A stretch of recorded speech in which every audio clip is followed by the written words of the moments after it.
everybody. Welcome to our third Saul Sidore lecture series. This is the third event in the series. We have 3 more next semester. This is a lecture series that was established by a generous donation from a prominent New Hampshire businessman from the early 1900s, and that was Saul Sidore. Sidore was a driving force in support of the ideals of humanity and brotherhood throughout New Hampshire in his time living and working in the state, and his family have continued that tradition.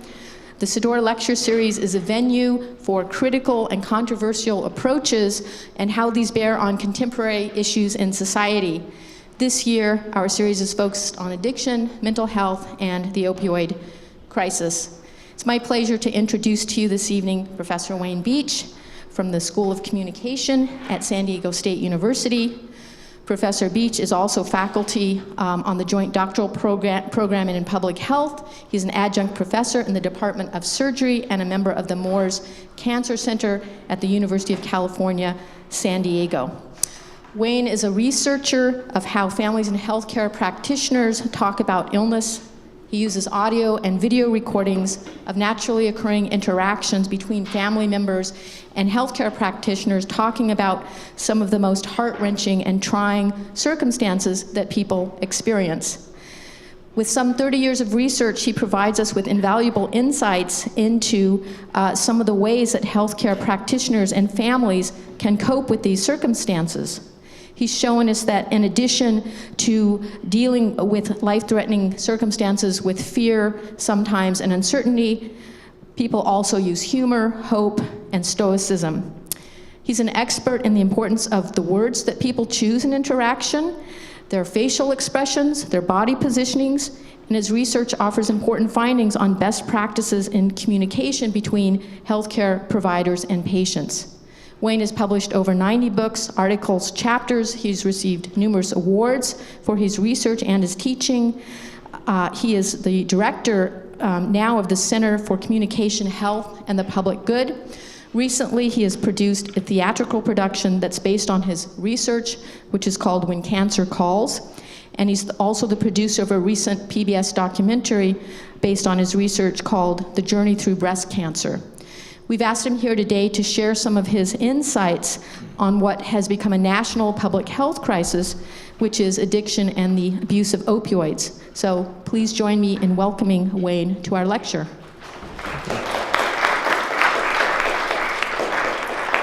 Well, thank you very much. Can you hear me? Is this working? So, greetings from San Diego, the Southwest, and we're in the Northeast, and the opioid crisis is everything in between. And it's one thing we've got in common. It's no doubt a crisis. It's a generational epidemic, and I want to talk a little bit about that. And you know, I wanted to mention what my day has been like, other than busy. It's been really fun and exciting. We had a data session with materials this morning, a video recording of 4 women, some of which lived together, and I think some of which did not, that Danielle brought. And we believe it's the first conversation analytic data session that's ever been done involving people talking about the opioid crisis. And it was also related to drinking and overdrinking, which shows you that while it's the largest epidemic in the history of the United States of America, those people in communication have hardly scratched the surface. I mean, it is literally the first step that you can imagine taking. And I told some people this morning that, you know, if you climb Everest, the world's largest mountain, it takes 1 week to get into the base camp at 20 to 25 miles a day just to get to the base camp. So you can imagine that what we're doing is beginning our trek to climb the world's, and perhaps the world's, but at least America's largest epidemic by just now getting on the trailhead. And so the point is that the communication department is hosting this event, and I thank them for asking me to come out. It also is not coincidental in my mind that you are hosting this, because since March, I've immersed myself a lot into learning about this beast, the opioid crisis. And overwhelmingly, it's not about a study of communication or human relationships or human interaction. I was just meeting with the honors course, which those of you that are here, I hope the pizza was good. And it was a fun hour and whatever we had. But, you know, the proclivity is to treat the individual or the addict as the unit of analysis. And what I'd like to talk with you about this evening is how we can move things out of the head and the heart into the social fabric of human communication. And I want to focus on what I would call the social construction of emotion. And what I mean by that is that if you take things like fears and uncertainties and hopes, stress, anxiety, worry, etc., that those things are built in and through talk and the body, as well as being experienced by human individuals. Though the tendency is to focus on the individuals as the unit of analysis, what I want to talk about tonight are the social ramifications of those as social actions. And I want to then draw parallels, should I say, to addiction.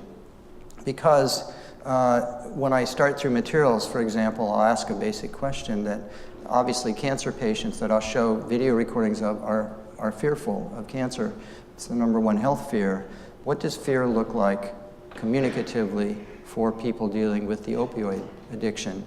And the same with uncertainties, hopes, and other emotions. I've run across a whole series of statistics, and I'm not going to bore you with those, but these were very alarming for me, and they're worth taking a look at.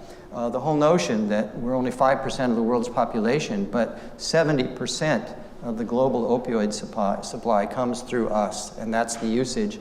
1 out of every 10 Americans indulge in non-medical uses of prescription opioids, and that's nearly a 5% rise in the last decade. So we have 2 million people with opioid disorders in the United States, and a 40% increase in deaths between 2010 and 15, and increasing, and that's happening. It's shocking to me that we have 100 people daily die of the opioid crisis, and you can see there that that's 4 times the rate since '99, and that's the equivalent of a new Twin Towers attack every 3 weeks. And what that has done for the life expectancy overall in America is decreased the average age of death. And it's going down for the first time because of this opioid crisis. It's a huge momentum, shifting a lot of prior momentum to increase age expectancy. It's striking. Opioid makers spend $1 billion in lobbyists and potential contributions. That's 8 times more than gun lobbying during that period of time. So, you know, I live in San Diego, and it's the biotech capital of the world now. It's transcended Boston even. And it's a huge production machinery. So what we're battling are the politics of the large industrial complexes, as well as doctor-patient relationship issues, family dynamic issues, and many more that I'll talk about. One of the most upsetting statistics for me was that if you have OUD, or an opioid use disorder, as you can see there, it takes 4 to 5 rehab efforts of 4 to 6 weeks each rehab effort to get on top of that. And it takes an average of about 8 years to keep 1 year of sobriety. Now, that means that once addicted, and if you read further on that topic, the likelihood of overcoming the addiction is very low. So the emphasis obviously needs to be in helping people to recover, but I think the larger emphasis yet needs to be on prevention, like cancer itself, right? Education toward prevention. And I want to talk about that in terms of prevention, treatment, recovery, and relapse. I want to talk about how those get done as practical social achievements and take a look at those today. So my understanding of what this lecture about is that there are some very basic questions that I was kind of tasked with addressing. How do we contextualize and reframe the opioid crisis in New Hampshire and beyond? What might such actions have to do with discourse? I'll talk about that. What new educational programs might be enacted to better manage the nation's worst epidemic? And how can communication research contribute to new and effective policies for better managing the crisis and epidemic? Basic responses, well, I want to talk about how we can focus directly on communication practices driving this crisis and epidemic. I want to identify examples of discourse through everyday interactions as ordinary practical achievements, the kind of things that we do together in real time and that we co-author and collaboratively produce in everyday language and talk and communication. And I also think we need to recognize how families and social networks and clinical encounters contribute to creating and resolving these dysfunctional patterns of conduct. I also want to mention then how can we replace worst with best practices for managing things like pain, addiction, and withdrawal, and more. Today, in all our activities, we've talked a lot about how people have asked me, what do you think the root problem is of opioid addiction? And I think it's about living in a nation of pain. I think that we've had a difficult time coming to grips with pain. I've spoken with dozens of people since I was asked in March to come out here, some of which are in the Pain Institute at UCSD in La Jolla.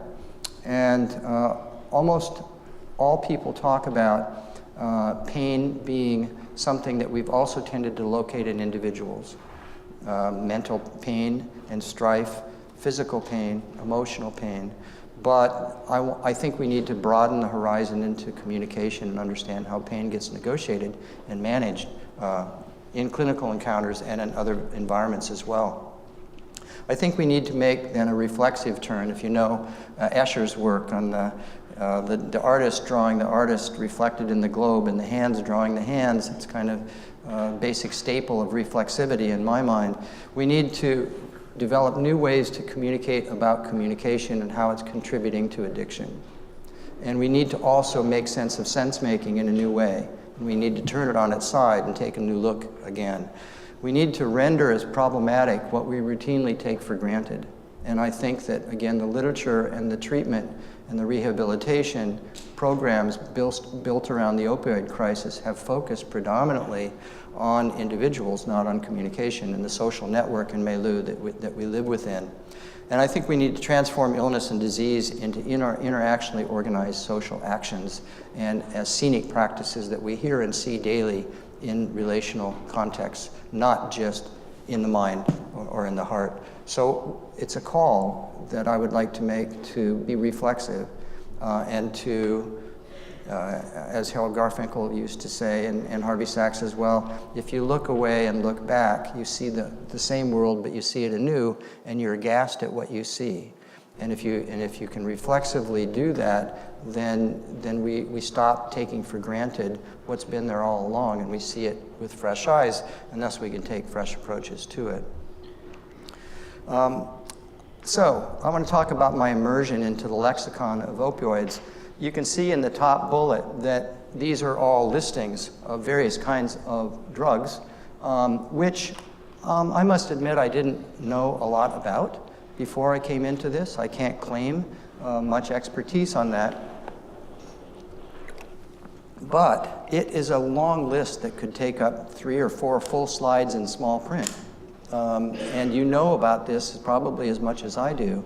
And if there are any public health experts here that work with addiction on a routine basis, then it becomes a matter of fact, right, that this is a large lexicon of drugs that we're dealing with.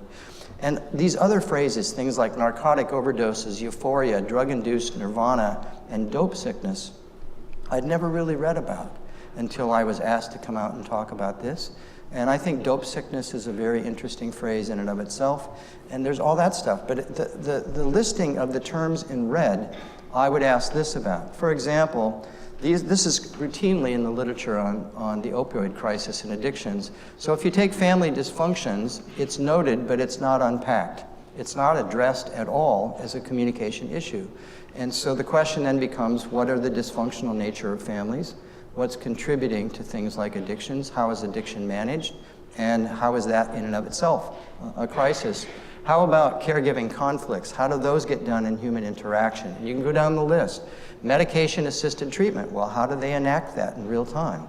What are the interactional practices through which people are addressed through treatment? How do addiction centers and rehab and recovery services do their work? And how do they rely on talk and interaction to get that done? How about police encounters, the kind of thing that Marty works on, 911 phone calls that Heidi Feldman works on at Northeastern? How do those get done? How about counseling and therapy sessions or patient-provider interactions? How about social support? So these are all verbiages that are in the literature, and very little is done, in my opinion, on any of them in terms of studying interaction and communication directly. Here's a couple examples.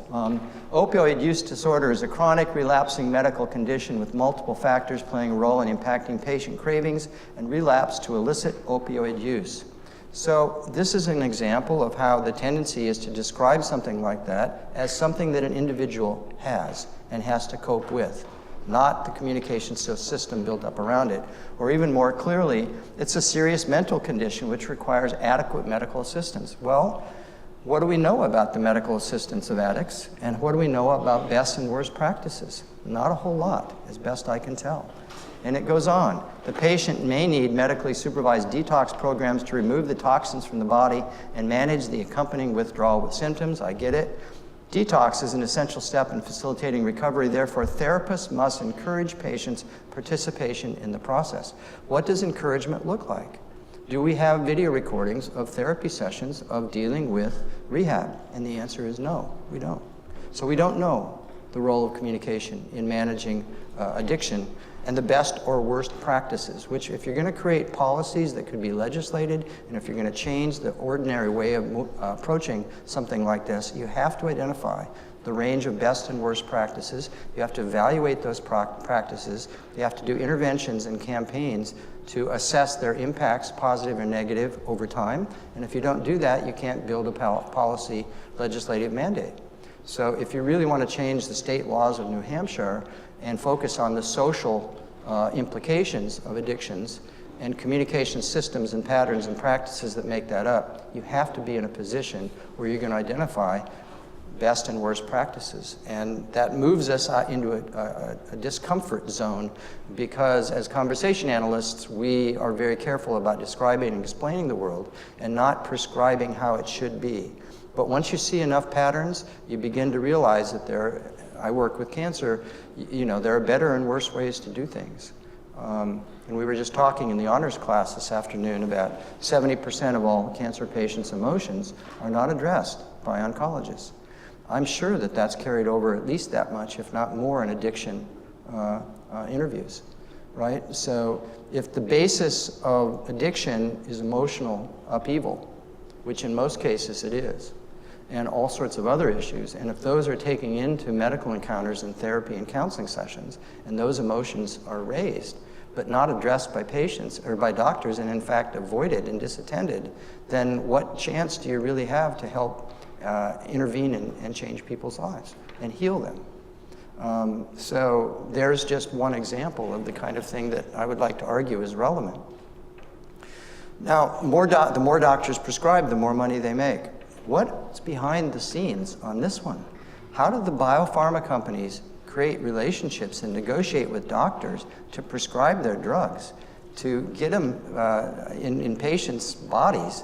And what's that whole cycle? And so we've seen the front stage of that, but what's going on behind the backstage? If we could unlock that, we could see what Ivan Illich called the medical industrial complex and its tendency to have backstage operations that we rarely have any insights into.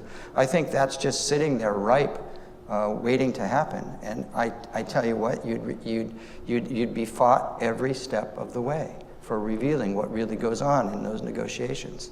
I could tell you stories about what I've seen on campus in La Jolla and at the Salk Institute and so on, but it's a huge issue, right? The biopharma companies, and it's a longer discussion than we have here.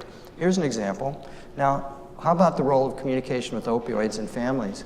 So, in the United States, 1 million children are cared for by grandparents whose own children are addicted to opioids.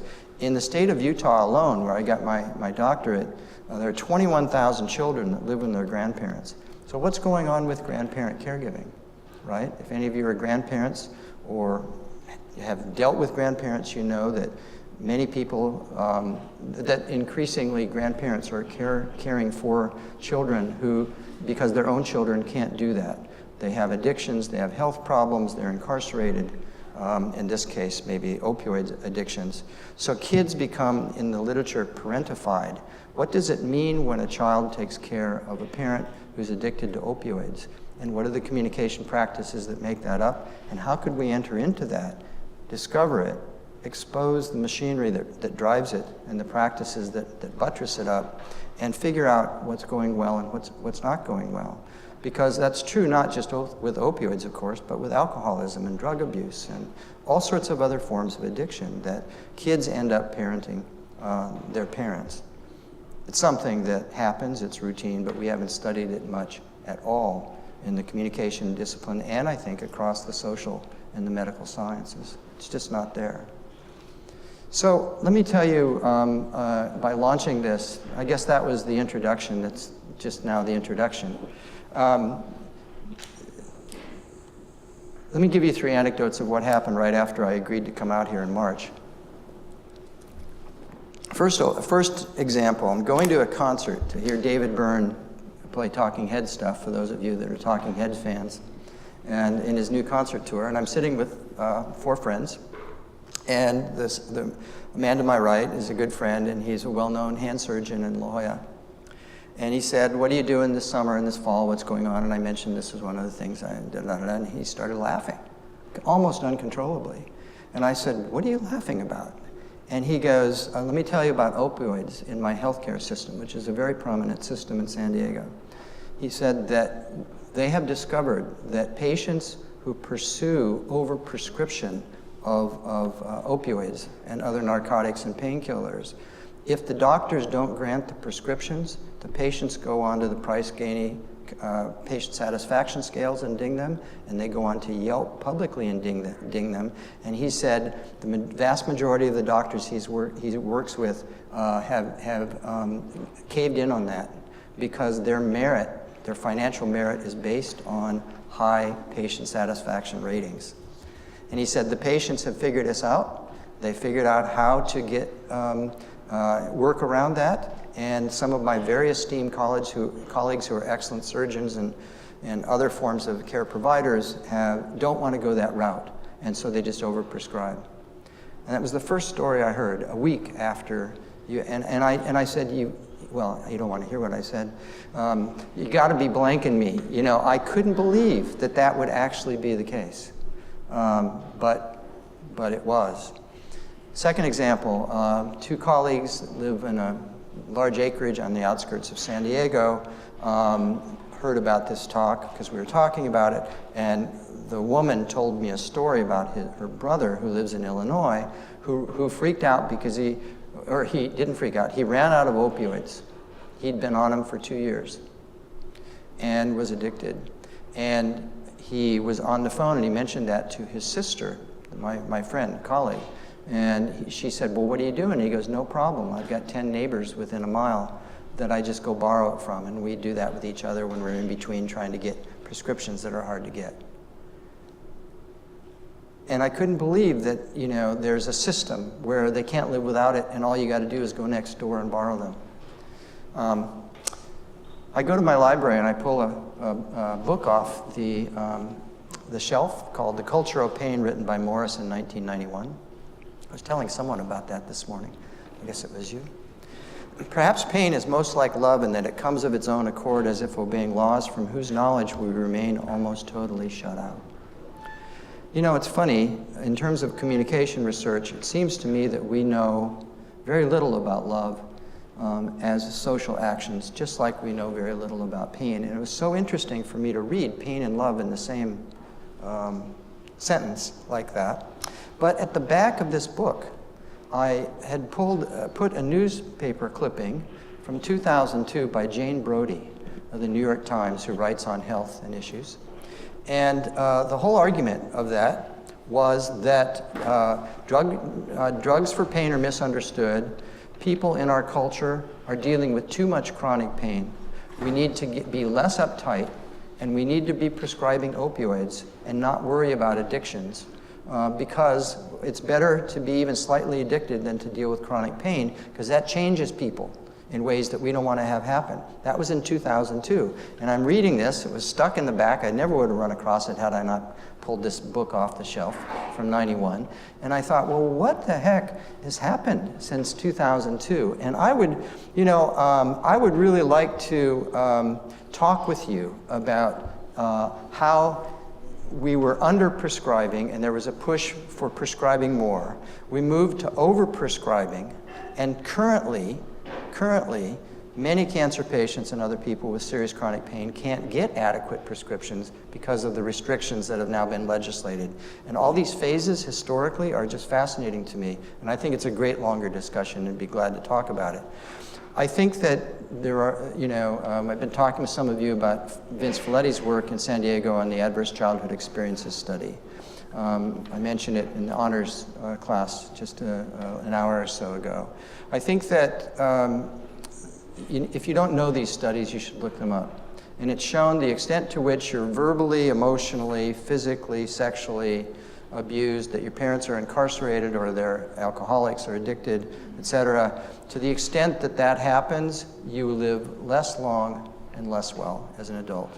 And they connected things like smoking problems, severe obesity, eating disorders of various sorts. They connected smoking, or should I say promiscuity, and they connected alcoholism, all of which to the point that people in their families that were wounded and have not healed are more prone to opioid addictions.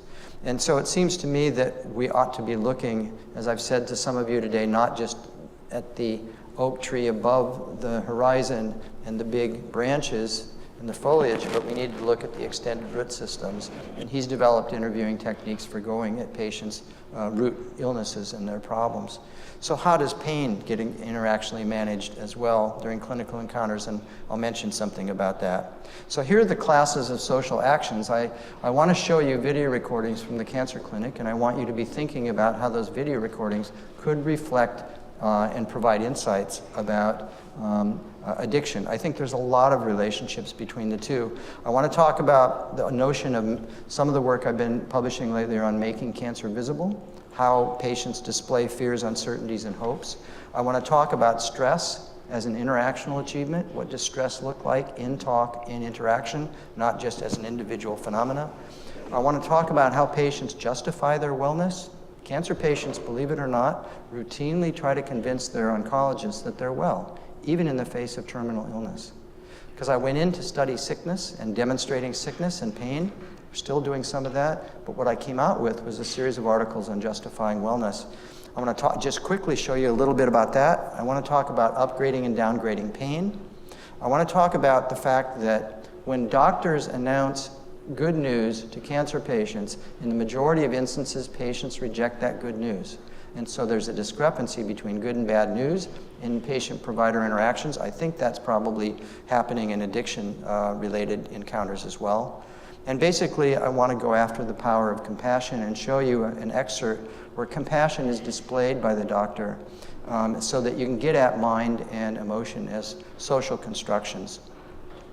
So those of you in the honors class clearly were in a position where you saw earlier today the typical ways that when they make cancer visible through imaging and through sometimes you can see a melanoma on the skin or a tumor protruding from the body. There's all sorts of images, and you can do body fluids through biopsies, and there's all these very technical microarrays of ways of making cancer visible.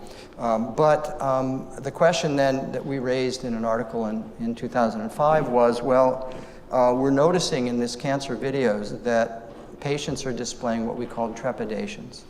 They were uptight, they were nervous, they were worried, stressed, fearful, uncertain, and we saw that in the body and we heard that in the talk. I think that would carry over to opioid addictions as well. And so this is a story I told just a little bit ago, and I'll tell it again. This was published in the Annals of Family Medicine, and it's a striking painting. This was an article published in that journal by a glioblastoma brain cancer patient and his doctor, Scott and Crommett.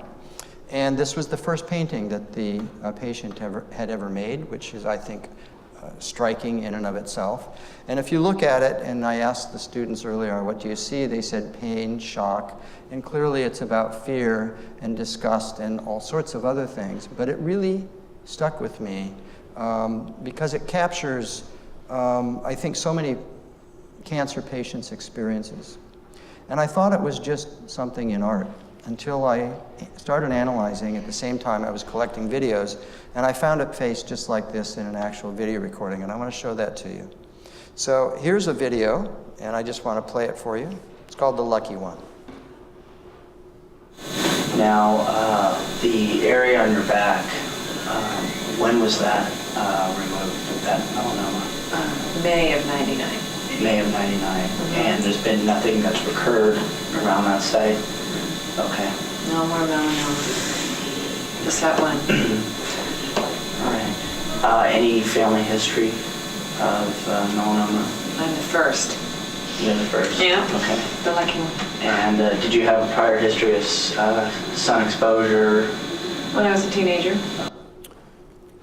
So this is what it looks like transcribed. And you can see in red that any family history of melanoma, I'm the first, that the patient initiates an action beyond that and says, the lucky one. And if you look at the face of the lucky one, which we'll get to in a moment, it's certainly not lucky. It's raised sarcastically, so it's telling it like it isn't. It's not literal, and she's not lucky. And that's what it looks like there. And you can see that it's anything but lucky. And it raises the question for me in terms of not just cancer, but addiction. I've seen moments like this in primary care, pediatric care, gerontological care, other forms of videos, including counseling and therapy, where humor may or may not be used, but the facial expression is a display of despair, of being hurt, of being upset, of being angry. And when you compare the two, you begin to see that there's a striking resemblance, taking out the Medusa tentacles. There's a striking resemblance between the two. And I realized that what the patient had painted for his first painting was something that was evident in a real patient's face. And when you think of how people initiate in these sequential environments actions, there's different slots they can do that in. I'm not going to go over those here, but we found cancer patients to be very, very proactive. 24 times on average, every clinical encounter in the cancer clinic, patients initiate fears, uncertainties, or hopes. Whereas they tend to be typecast as deferent and subordinate to medical authority, passive, laissez-faire, quiet. Cancer patients are not, particularly white educated women and other women in general compared to men. Men tend to be much more silent. So there's another story initiated by the same patient where they're doing a physical exam. Doctor would like to check the bottom of her feet and says, you know, there's a mole under her toe, or on her toe. He goes, has this enlarged at all? No, it stayed the same. And then in red, she tells the story about a woman in Point Loma had a mole under, or a melanoma under her thumbnail, and they removed her thumb. She did not know what it was, and she kept putting nail polish on it. And the question then becomes, well, where does that story come from? And the answer is fear that something like that could happen to her, right? And that becomes the issue. We talked a little bit about how common it is for patients to do things like put nail polish on a nail that's being raised up because the growth is occurring. And I gave another example earlier of breast cancer. But the point here is that the response by the doctor is not atypical. Yeah, that's not unusual. It's not that it's a bad response per se, but it doesn't address what was raised, right? What was raised was a fear by the patient that it could happen to her, even though it's indirectly stated. Otherwise, you can't explain how the patient got from, has this enlarged at all? No, it stayed the same, to, I heard about a woman with a mole under her thumbnail. And so when you look at that, I want to give you another example of how cancer is made visible. And one of the things when I was studying this initially is that I couldn't figure out why this patient was so scared compared to why did she give a similar face with the lucky one as the glioblastoma patient who was dying of brain and did die of brain cancer, right? Why is that there? Because she had a very small melanoma on her back. So I want to talk about what this looks like right here, and let me just play another video and then talk about, give an answer to why she was so scared.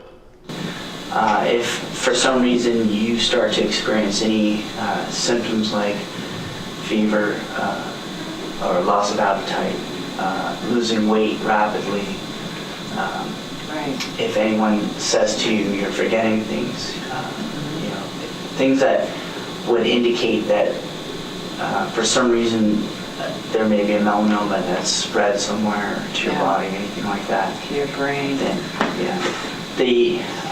I'm sure you've done a lot of research on melanoma and are aware of Where it can go. where it can go. Everywhere. Yeah. Yeah, we have a friend of mine, her friend, it wrapped around the stem of his brain. Like, oh my God. And metastasized in his leg. Yeah. But he's down in Anderson. Mm-hmm. So hopefully I caught mine early enough. Well, that's the thing. If you had a 7 millimeter melanoma, the survival is much better if you do a resection early on. And I had mentioned to you about the sentinel lymph node biopsy. So let's take a look at the moments where cancer is made visible through the body and the talk. The first moment is it wrapped around the stem of his brain, and she does that like the movie Alien, which maybe some of you haven't seen, but that's basically what the alien does, wrapping itself around the body. And then it happens to be something that is made alive, almost personified by it metastasized in his leg, and she literally forms a claw as though cancer is moving into the leg. Now, I was at UCLA 2 or 3 weeks ago, and I was there to meet with the heart transplant team. And they knew I was working on making cancer visible, and they wanted they wondered if video analysis studying interaction this way could reveal how the heart gets interactionally constructed in their medical encounters. So what does the heart look like? How do we talk about the heart? How do we envision it? How do we embody it? And it seems to me that the same thing could be done with addiction. We don't have any way of knowing how patients talk about addiction, how they embody and display addiction, like this in this case, personifying almost the notion of cancer wrapped around the stem of his brain and it metastasized in his leg, bringing cancer to life. And you might ask the question, well, in that case, if you notice, the patient goes, so hopefully I caught mine early enough, and you notice there's an averted gaze. And I was talking with the honor students earlier about there's a large collection of these, and when patients raise hope to cancer doctors, they don't look directly at the cancer doctor. They avert their gaze, because they don't probably want to see a response from a doctor that would suggest that there's anything taking away from that hope. So the averted gaze seems to be drawn away, and you can see right where it happens, and then toward the end of the utterance, she brings it back. The other issue here that we saw earlier is, this is a biomedically content-rich response by the doctor, but it doesn't do anything with the patient's hope. It leaves hanging the bid or the pursuit of response. Hopefully I caught mine early enough. Doctors are hesitant to confirm hope or to draw too hopeful of a future about cancer because they don't know what the cancer holds and they don't want to be held accountable to that. But as I mentioned earlier today, a great response to this could be, hopefully I caught mine early enough. Well, I hope so too. Everything looks great, and if we just keep on this and work together, we'll get through this just fine. Instead, what you're getting is a biomedically rich content on topic response, but the hope is left hanging, and that happens in the majority of instances. So for addicts, for opioid abusers, and other drug-related concerns, what does hope look like? What does darkness and despair look like as interactional achievements? And how does it get brought up? And how does it get responded to or not? How does it get avoided? We don't have answers to those questions. People are hurting and in pain, and they're overusing and abusing and misusing opioids. Given that that's the case, how does that get built into then the social construction of these environments? And we just don't have answers to it. So I want to talk then quickly about stress. What does that look like? If you look at this little facial expression, you can see like the lucky one being sarcasm, but non-literal, not lucky.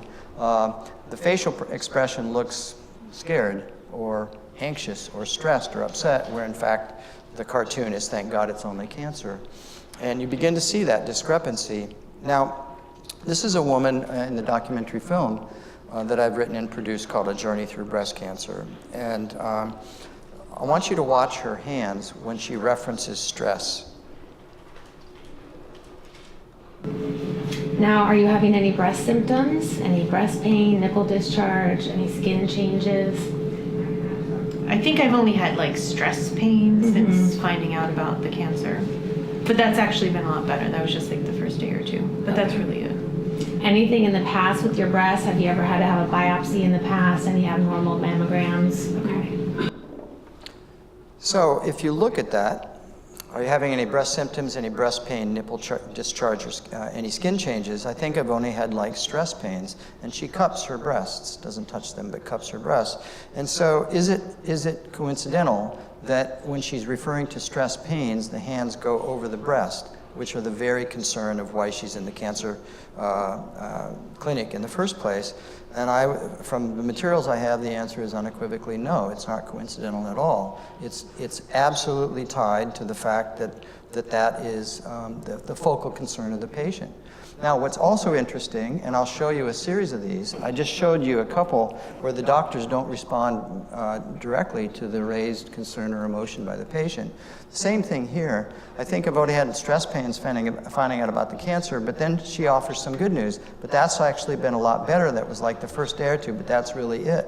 Instead of getting, that's great, right? Or some you just don't get that there. Instead, it's moving on directly to anything in the past with your breast, and it gets kind of sequentially deleted, right? So you have some stress pain news, but you also then have it countered with some good news, and the good news doesn't get responded to in favor of or in lieu of moving forward with the biomedical agenda, anything in the past with your breast, and it's totally then, like hopefully I caught mine early enough, not addressed. And that's the kind of thing that happens over and over again.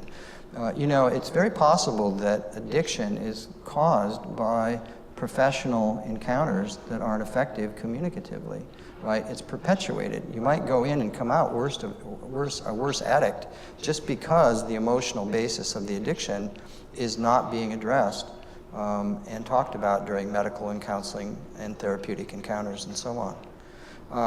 Here's another example. Any of you working on your doctoral dissertation right now? So here's a doctoral patient at UCSD in La Jolla who, as you'll hear, is just days away from turning in his first draft, completed draft of his doctoral dissertation to his committee, and right then and there he gets diagnosed with testicular cancer. Right? So take a look then at how this goes and try to figure out where stress is and how it's communicated. Ourselves. Kind of an awkward time. Yeah, it was a pretty miserable, we find out about the match, and I'm trying to finish my dissertation, and we find out that I have cancer. And the next day after I met with Aldo, and he told me, yeah, well, basically we need to do an archaeectomy, the next day I had to get my dissertation out to all of my committee members. This has been like So it's been a little stress. It's been a little stress. Just a little stress. And I have. So it's kind of an awkward time, says the wife, and one of the things that we study, though it needs more inquiry, is the impact of family members who are present during the medical encounter. So here's a question for the opioid crisis. Do addicts go to the clinic, when they go to the clinic and therapy counseling sessions, do they go by themselves and or are there family members there? And what about group family therapy sessions? And how is that different than individual sessions? So the wife has the epistemic right to say it's kind of an awkward time. She's been living with it too. It's her right. She has access to it, but not the same epistemic right as the patient who who has the cancer in his body, right? So there's a sense in which she's in this too. But he tells the story about the cancer, and had to get it out to my dissertation, my committee members, and it's just, and at this point, though I'm not showing it here, at this point the patient 3 times looks up in the sky and goes like this, and all of a sudden you begin to see that in a nutshell, this head shake times 3 is at the same time, and it goes unexplicated. But he's displaying and making available that this has been extremely difficult and stressful. And then it becomes something that's laughable. This has been like a few weeks, and if you know anything about the delicacy of laughter and managing difficult moments and troubling moments, it happens, and the repeat, a little stress, just a little stress, which of course humorously is not true at all. It's been maximal stress. But now stress gets not only communicated through the head shake, but also through the explicit mentioning by doctor-patient and the doctor again, in the midst of humor. Here's another example. 70-year-old woman comes in, and she has been told, because her mother was diagnosed with breast cancer and she has lumpy breasts, she has been told by a prior surgeon to have a double mastectomy for preventive care. She doesn't like the opinion. She goes to see another surgeon, which is this surgeon, and she basically had undergone 2 biopsies before. Both were benign, and the doctor, while she's talking, is entering data on a little computer so he can assess the actual health risks of her breast cancer. And this is a study called Tiny, Tiny Little Nothings, where it's part of a larger body of work on how cancer is made visible by using the hand and gestures to show the size of a tumor, something that's small and tiny versus the tumors growing. And then I'm looking at how metastasis gets built in the body. And I'm wondering with addiction in general and the opioid crisis, how is the body built as a legion, as it were, a temple for addiction? Where is the addiction? How does it get displayed bodily? How does that get enacted? And it goes kind of like this. I'll play it just. How many previous biopsies have you had? 2. 2 biopsies. And were any of those, I like to say, funny-looking cells or atypical, that you know of? You know, I was told each time you've got this little tiny fragment brain, but there's nothing wrong with it, Okay. and we shouldn't take it out. And I said, you know, we're going to take it out. Okay. So I've had 2, and they were tiny, tiny little nothings. Okay. Here's, Totally benign. that's good. Now, take a look at this. The doctor said there's nothing wrong with it, and we shouldn't take it out. The previous doctor, she takes the stance, but we're going to take it out. So she bucks the previous doctor's recommendation when she's doing that. And then look at the overbuilt extreme case formulations. Tiny, tiny little nothings is about as redundant as you can get until you see totally benign. If it's benign, it's not malignant, so totally benign is itself an extreme case formulation. So this is a sense in which the patient works to minimize the cancer threat. Now, how do opioid addicts minimize to doctors the behaviors that they're engaged in and the addiction that they're caught up with? How do they rationalize it, provide accounts for it, avoid it, deny it, and minimize it in this sense of trying to minimize cancer and justify wellness that way? And so it's something that often is not truthful, I believe, with addicts. Do providers have a good way of discerning truth versus fiction? How do they know if they're being lied to or not? How do they know that it should be believed and acted on or not? And so, you know, patients try to minimize their risks in the cancer clinic. And it turns out that in the article, it also shows how doctors use the same finger gesture to show shrinkage of tumors that are, to the extent that they've shrunken and they're small and they're not metastasizing, it's no longer as much of a cancer risk. So what do doctors do to reassure opioid addicts? What kind of reassurance is there, or how is it noticeably absent? How do they come alongside and partner with patients in their problems versus blame them and shame them and dismiss them?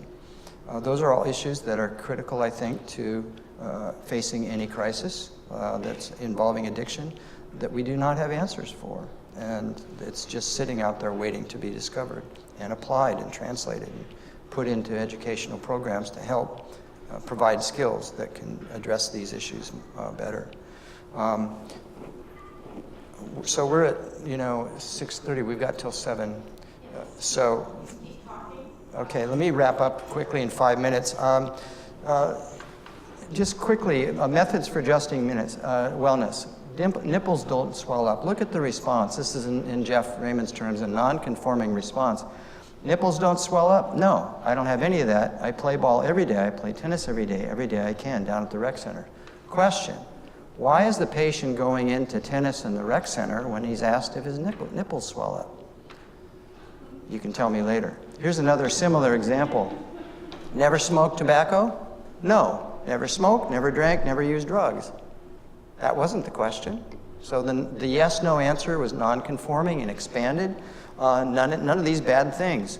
Now look at the response by the doctor in line 5. Okay, are you currently married? And again, the agenda is just pushed biomedically. There's no, I've never smoked, drank, never used drugs, none of these bad things. There's no, that's great, right? Good. Glad to hear that. And those, of course, are routinely left out in these medical encounters. So here's what it looks like on video. Ankles don't swell up? No, I don't have any of that. I play ball every day, play tennis every day I can. Down at the rec center. And here's another one. Never smoked tobacco? No, never smoked, never drank, never used drugs, nothing of these bad things. Okay. And are you currently married, or? Yes. So how do addicts try to convince doctors that they're doing good things so that the doctors don't hesitate to prescribe drugs to them? They just have pains that need to be managed. It's something that should be discovered. So I'm going to just skip over the stuff on pain. Here's an example. When doctors tell patients who are undergoing treatment that their condition is stable, cancer doctors treat it as good news. Cancer patients do not treat stable cancer in most instances as good news. And this is a little summary. I have 44 instances of these. They minimally acknowledge or minimally agree 34% of the time, but 66% of the time they directly resist or question and challenge and solicit more information about the doctor's announcement of cancer stability as good news. And I want to show you an instance like that.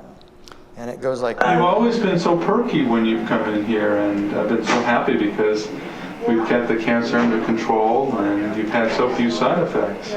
I guess I got so worked up over it this time, hoping it would be an improvement,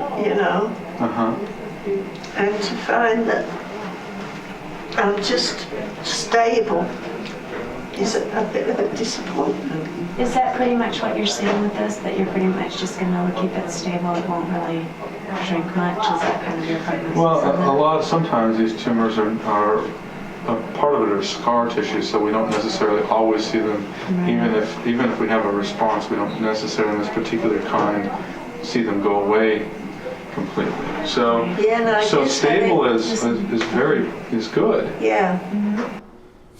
It's not a convincing yeah to me, right? Stable is good. Now remember, she's undergone radiation and chemotherapy for a few months.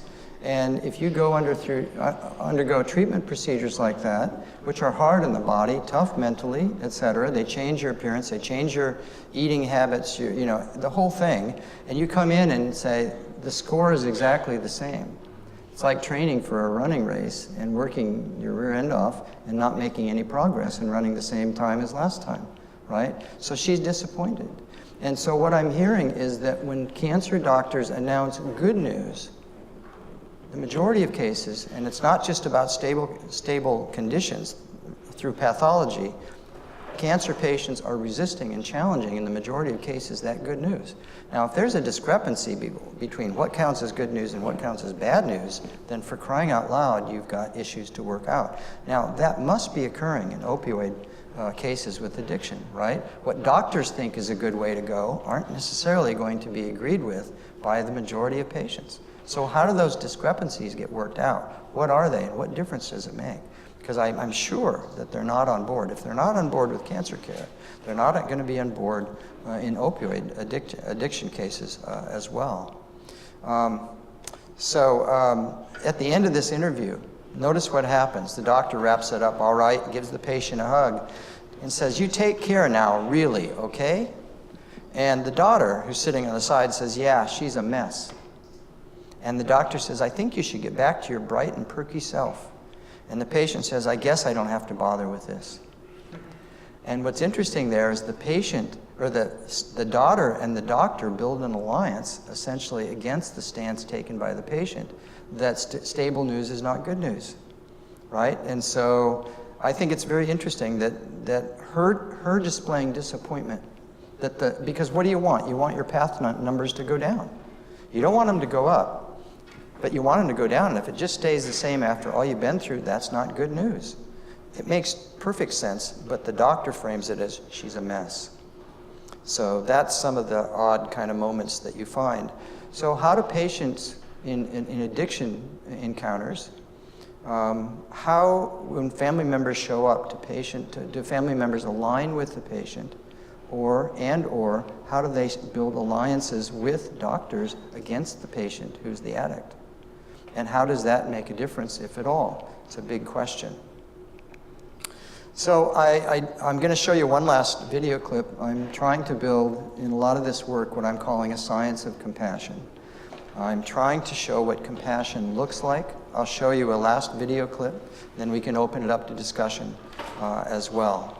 And it goes like this. Because it is hard. It can be very hard with a young family, young spouse, in the midst of your productive years, and all of a sudden this comes out of the blue. This comes up. And I think the first time, it really had so much support and it was wonderful, and then you make it through, you're on automatic pilot, but then this one was kind of like, wow, bam, this is, and so, we're strong, it's hard.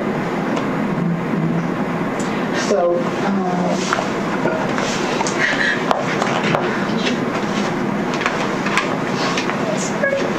okay. That's okay.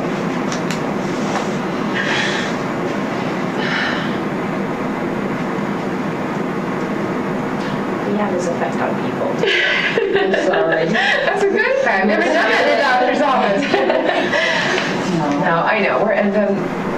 It's day by day, and there's definitely more good days than bad, but I'm a mom, and I want to be a mom for a long time. But we're lucky. We're in a new generation. There's a lot of medicine, so I feel so fortunate in that way. So,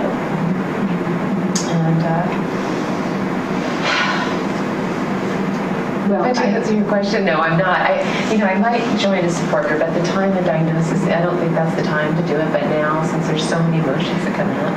We actually have a support group for young breast cancer patients, and I can have our social worker contact you.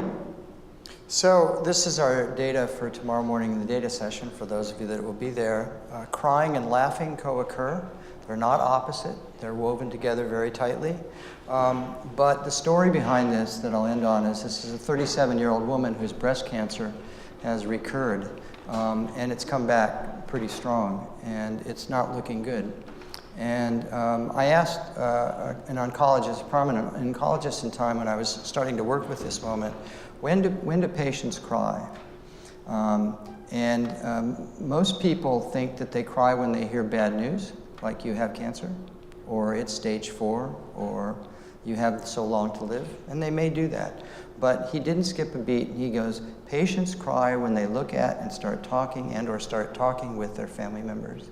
And that's exactly what happens here, because she says we're okay, we're strong, because this is likely to be a terminal diagnosis. And when she does that, she looks at her husband on the side, and the moment she looks at her husband, she starts flooding out and cries. And so what's amazing about this, when you look at it, that we don't have the time to go into, we will tomorrow morning, is how the laughter and the crying co-occur. And of course, Alexa Hepburn has done some work on crying, and we have a collection of crying. Crying is very complicated. It has a lot of bells and whistles to it, though you wouldn't necessarily guess that that's the case. But the woman oncologist to stand up, put her hand on her knees, the intern or resident gets the tissue, they stand there and they just wait. What Rich Frankel calls the pause that refreshes is, I think, one instance of compassionate care. Not rushing it on, not switching topics, not avoiding it, not being embarrassed by it, just dealing with it on its own merits. How compassionate is care about addictions is a big question I have after all of this preparing for this evening and this trip. I don't know, but I have a feeling through the stigma and everyday culture that compassion is withheld, routinely withheld, and that the personalization of humane care is not available perhaps nearly as often as it should be. And if in fact a lot of addictions come out of woundedness and family dysfunctions, then perhaps that's absent in families as well. So if the mirror image is absence of compassion in families and absence of compassion during medical encounters, then boy do we have work to do to try to increase and enhance both of those. It's a big mountain to climb. So where do we go? We build transdisciplinary collaborations and planning. We need funding for pilot projects. To collect data and do analysis, we need to do longitudinal case studies and natural histories. We need to transform our findings into innovative educational programs, interventions, and health campaigns, and we need to evaluate and assess and create new policies to take these communication orientations and put them to work and see if we can make a difference as change agents in the world on a major crisis and epidemic. This came from a family member's response to the theatrical production When Cancer Calls. A prominent businessman in the San Diego community stood up. There were 300 people in the room, and he said, "The C in the room is not cancer, it's communication," and you could have heard a pin drop. And after about 15 seconds, I just let it go, 15 seconds, everyone wanted to start talking, and for another couple hours, people were talking about, yeah, it's not the disease or the illness or addiction or cancer, maybe it's about communication. And I think we ought to be turning our attention that way. Thank you very much.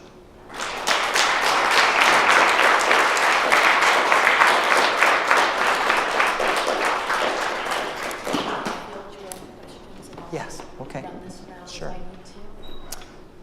Questions, comments? We got a few minutes before I can finally relax today. Thank you for your talk. It was really fascinating. I'm wondering, struck by the end of the doctor in the last scene that you said showed some compassion was female, where the other doctors were male, yes. And how maybe more inclined certain people are and the role that gender might play in that. So that was one question. The other question was more on with race and class, yes. Sort of struck by the notion that we have this total epidemic. It's to do with addiction, which is not arguably the fault of the person, and we have that language and understanding, yes. Compared to drug addicts. And so if you have resources, you may be, it's just a sort of a different tone to the whole thing about whether or not you have agency over the situation in which you found yourself, if you're white versus if you're black or under-resourced. Absolutely. 3 comments, if I can remember them all late in the day. One is that in the When Cancer Calls theatrical production that went nationwide, it was a white family being reenacted in a production to trigger discussions about how family members and patients cope with cancer and talk about cancer. Part of the reviewers for the NIH grants, both of them said that because it's a white family, it's not going to impact people with diverse ethnic, racial backgrounds. It turned out just the opposite, and we published 2 articles on that now, that shows that it's not about ethnic background or race or culture. It's about identifying and coping with the recognition that cancer happens to people and families. And so I think that with addiction, though, when you have socio-demographic issues, right, and so on, that it goes back to the woundedness issue, that if families aren't supportive, if there's lack of financial means, if education is again, it's the roots under the tree that are extended that need to be unpacked. And I think that obviously, you know, it may in the end be just as strong of a problem, just as frequent of a problem for people with few means as those with a lot of means. You know, these materials are drawn from La Jolla. It's an extremely wealthy area. Opioids and other drugs are a major problem because of the resources provided by parents and families. So it's a double-edged sword, and it cuts both ways. I think the comment on, it's an interesting comment you made about this is a woman physician and a woman patient. The stereotype is that women are more empathic and compassionate and more sensitive as women. The literature is split on that. And what I found in my own experience with working with many doctors over the years is that by the time women are increasing in oncological practice, but by the time they get to prominent positions, they've had to deal with a lot of men, beginning with undergraduate, graduate, and medical school. And so if you take the case of Maggie Thatcher, who was the first, you know, prime minister and running the parliament, right? But every year, at the anniversary of her death in the UK, there were women revolts, and the revolts are she sold out her soul as a woman and put on the pants, wore the pants with the men to play that game. And others hold her up as a heroine, right? And others hold her up as selling out the farm. So I think we can answer that question. The first book on sex and gender just came out last year, 2 years ago actually, I don't know, maybe a few more, on sex, gender, and interaction using conversation analysis. We strayed away from it for so long because it's so sensitive and hard to get at, but just like all the rest of us, it's a social construction. But you know, I teach a class called Interaction and Gender, and it turns out that it's a false dichotomy between men and women. Many women are masculine, many men are feminine, and so, you know, it's not the opposite sex, and it's not Mars and Venus. It's other things, and it's other things communicatively that we're doing, and that's the same with sexual preference, and that's the same with all sorts of things. So if we can switch away from the macro topics into the micro achievements of the social actions and lay the empirical basis on that, I think it could revolutionize sexism and prejudice and racism and gender issues and issues with how do we treat things that could be invisible, like an addiction or cancer, as communicatively negotiated scenically in the body and in the talk. Now that's obviously, I'm biased, I'm a communication researcher, but I think that it could be a new direction toward policy development. But it's a long, long way to climb that mountain.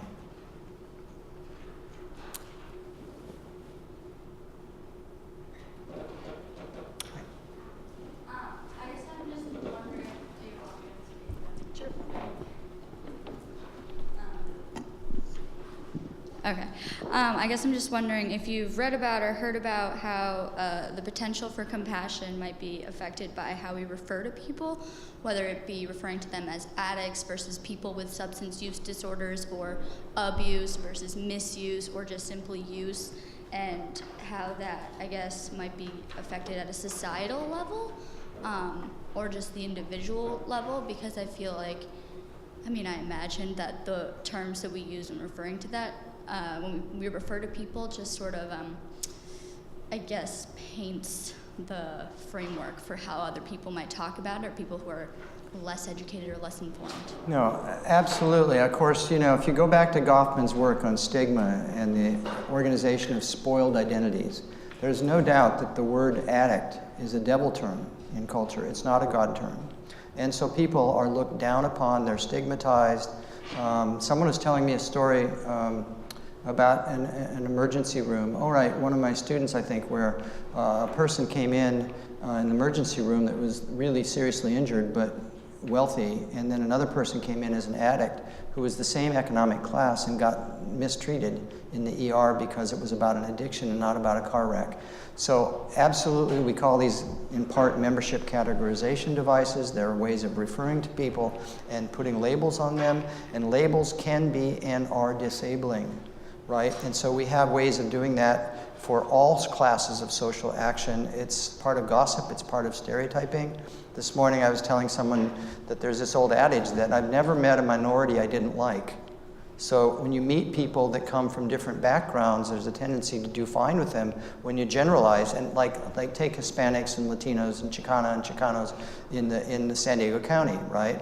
So part of the bias against people that are from that background are at large, as a mass, kind of apart from you. But when you tend to meet Hispanic, Latino people, in the vast majority of cases, they're just good people, and so we tend to, generalize at large from afar.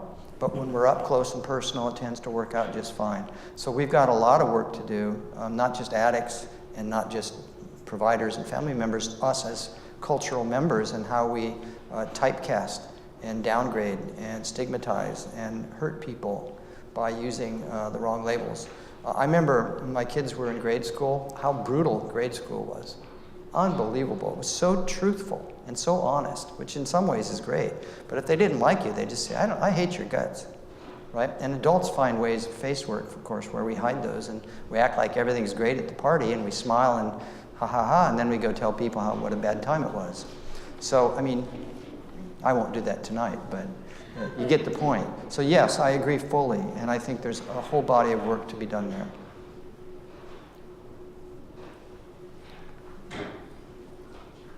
Are we done? Yeah.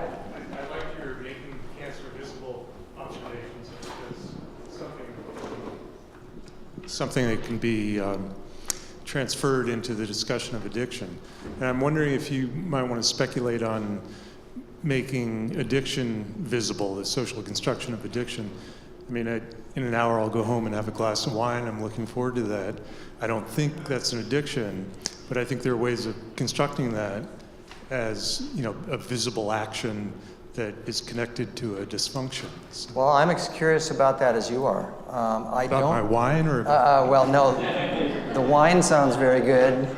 In our data session, there was a lot of reference about getting drunk and taking pills and stuff, but I think that like the heart transplant team at UCLA that I went and worked with for a while, what does the heart look like? Not as an internal organ, right, but as something that gets built and constructed, and that's certainly true with cancer, because in cancer interviews, you can have images that are shown to patients, and you can have all sorts of visual resources.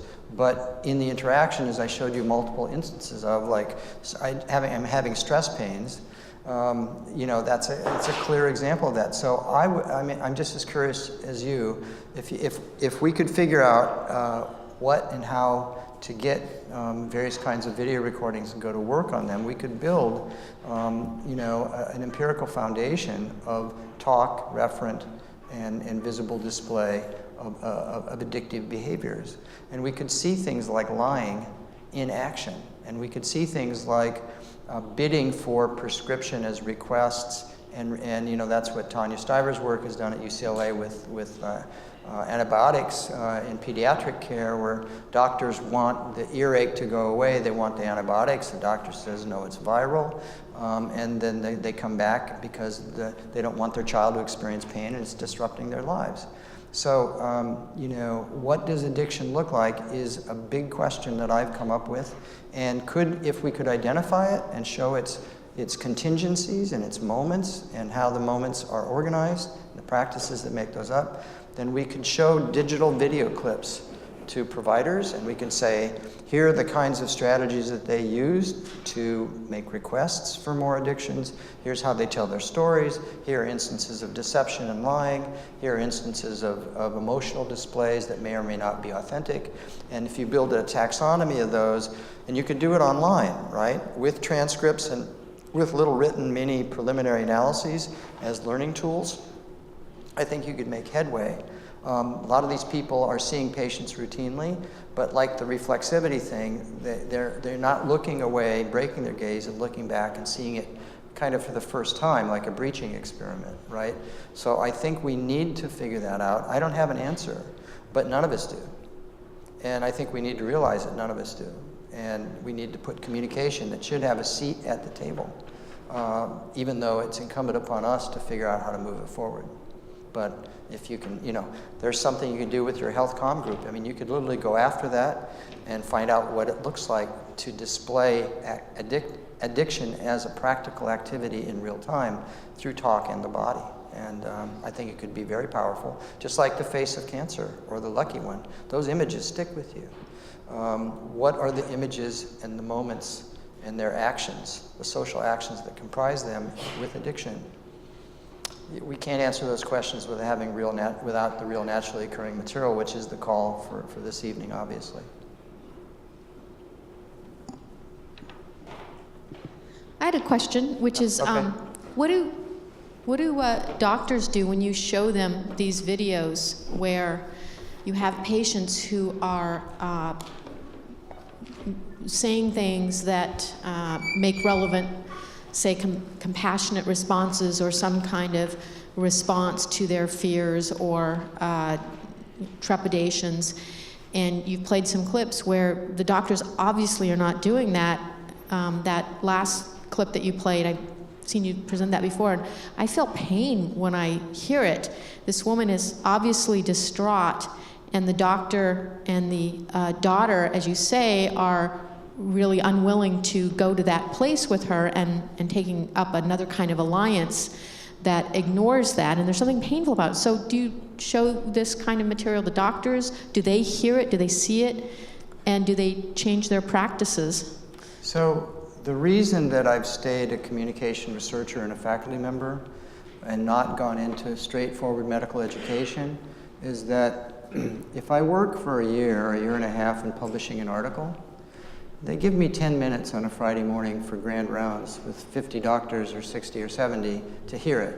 Yeah. There's not a strong interest, by and large, with, they call themselves clinician scientists. Most of these people have a heavy patient load. People travel from around the world to see them for their specialty type on cancer. And most of them are running benches and lab work, and they have $2 to $4 to $6 to $9 to $15 million of funding at any time, and they also have strong alliances with biopharma. So if you put communication in that mix, it doesn't always match. But when I have done it, here's how I've done it. I make the argument that this is not personal, and that I can show you different doctors and different patients on different topics, and the same pattern exists. So don't take it personally. And so when you show them 5 clips, and I showed you 4 or 5 in a row, and boom, boom, boom, boom, boom, they say, oh, that's the phenomenon. And when surgery brought me in initially to work with their interns and residents, they wanted me to build a communication mentoring system. I did that for 2 years. I showed them videos like this. We did data sessions on the transcripts, and then I sent them out, and I said, try that, and videotape your next medical interview or 2 or something like that. I would review it independently. They would review it. I would meet with them individually, and then we'd take it back to the group. There were 8 postdocs in oncology at UCSD. And we did that for 2 years, and we made great progress. They became more reflexive. They saw it. They understood it. They did it, but they never could understand what they were doing before, and they reported great things. They fired the current chair of sociology, and a new chair came in from Johns Hopkins and called me in and said, I've determined that communication isn't something we want to invest in, and we're going to end the mentoring program, which was just getting started. The point was, if an intern turned to a resident, senior people could mentor younger people coming in, and then they would eventually become faculty and researchers, and then the whole thing is staircase, right? But it takes time, and it takes money and resources. So he perfunctorily reminded me that this isn't about communication. We're surgeons, and they don't want to invest in that anymore, and we're going to end the program. So there you go. But that's disheartening. Here's what I find about doctors. They're super smart. They're not always real good in communication. By and large, though, they're good people.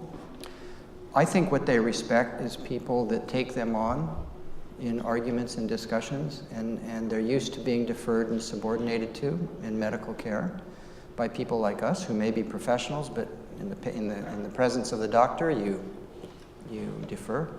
The problem is time. They're so busy, and medicine is hierarchical. So if it came from the top that this is what we're going to do, and we're going to reassess merit, financial remuneration, based on shown improvement in communication that we could evaluate and do a metric to calibrate that with, then it would happen, but that's what it takes. It has to come from above as an order, like the military in medicine. And there are instances of that in America that have happened, but they're not, In my undergraduate class, working with videos like this on a regular semester, get better medical training than 99% of all the medical students in the United States of America. Because we look at particular moments and practices and patterns, and we can apparently warrant the claims that we're making, right, as defensible claims. So it's a good question. I'm not sure I have the right answer for you, but I don't want to be a medical educator where I just go deal with, all the egos and all the time constraints and all the big money transactions going on. But we need to grow up. We need to be more entrepreneurial. We need to raise money better so that we can do our work better. We need to build partnerships in new ways. I want to build partnerships with biopharma. And you know how they would frame the work I do? A write-off for branding, because they want to come off as compassionate. And I showed when cancer calls to Pfizer 3 times. When cancer calls, ... Pfizer responds, right? Now it went up to national and it went to international with Pfizer, and someone put a kibosh on it. We never heard, but they wanted to spread it through all Pfizer. They have 10 corporate networks in the world. Now, we make it available as digital access through passcode, password-protected digital access, so people who are employees could see it at home or in their offices, or they could even share it with friends, right? And then we had an evaluation system like we did in the NIH grant to show how that moved the needle and how it improved things. So, it's hard to be an entrepreneur when we're doing what we're doing, but I think we need to be more entrepreneurial and think out of the box. And I think administrators in the university need to not be calcified and have so much congestion, and be more innovative and build more collaborative partnerships with faculty. So there's a lot, it sounds kind of night of ragging on things, but there's a lot of problems that I think we need to work on. Sounds really good. There more questions? Yes.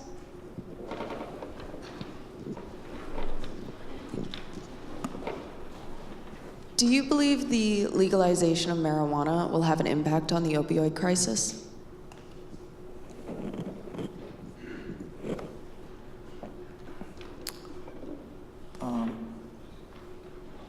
I think it has, and it will. And I think it's double valence. I think it's good and bad. When I was an undergraduate student, people didn't drink that much, but they smoked a lot of dope, right? And it was just a preference, especially if you're an academic, right? It was just the way it was. Now, don't be denying it. I think that the drug war has not been effective in America. The evidence is 6.5 dozen of the other, that marijuana leads to worse addictions and worse habits. And now that it's legalized, and California grows, I've been told, some of the best dope. I haven't smoked dope for a long time, but hey, that's the way it was. And I think that it's not going to increase the reliance. What's happening with pills is so much worse than people taking acid in the 60s and 70s and 80s, or even, I think, people shooting up with heroin, right? I think that, for example, with fentanyl, right, Large restrictions, high expenses in America. The Asians start building fentanyl and other drugs. They ship them into America. People take them. They're up to 10 times stronger. They don't know what they're taking and they OD, right? And if you look at all the people that have OD'd lately, a lot of them have OD'd on various kinds of opioid concoctions. So that's not necessarily tied at all to marijuana. So I don't think, my position would be that it's, I'm glad marijuana was legalized. I think people were imprisoned and imprisoned falsely for too long in bad ways. You know, the rate of return to prison, if you're put in prison, the recidivism rate is 70%. So people who are put into prison for things like selling dope, right, or importing dope or something, marijuana in that sense, don't necessarily know what it's like to be a criminal until they go to prison. And then they go out, and then they've really learned, and they've hung out with those folks, and then 70% of the time you're back into the prison. So, no, I'm in favor of the legalization of marijuana. I don't think it's contributing in a negative way, in any noticeable way, to the opioid crisis. I think that again, I think the root of the opioid crisis is about pain and woundedness that's unresolved and not been addressed. And, you know, we have to study things like resilience. So if you have twins, and one, you know, and they've had very difficult childhood experiences, and then one turns out great and one turns out on the dark, slippery slope. Why? What's the difference, right? And I think we need to understand things like resilience versus despair. And we need to treat those as communicative activities, not just something that you feel inside of you. Because so much of you is the social self, right? You in relationship with other people. And if you're going to just keep it limited and socially isolated, you're going to be more prone to addiction and to other kind of problems. But if you are addicted, you're going to carry that over into relationships, and you may have become addicted because of your relationships. So if we don't study those relationships, we have no way of tracking it down. And that's how big and kind of all over the place, omnipresent. It's omnipresent, so it's omnirelevant, and we just haven't tapped into that. So you could spend your whole career answering that question, but my sense is I'm glad it's legalized. I don't think it's throwing another log in the wrong fire, and I haven't read anything along those lines that suggests that that's the case. I think that is our time for this evening. We want to thank Wayne for coming and talking to us. Thank you, Wayne.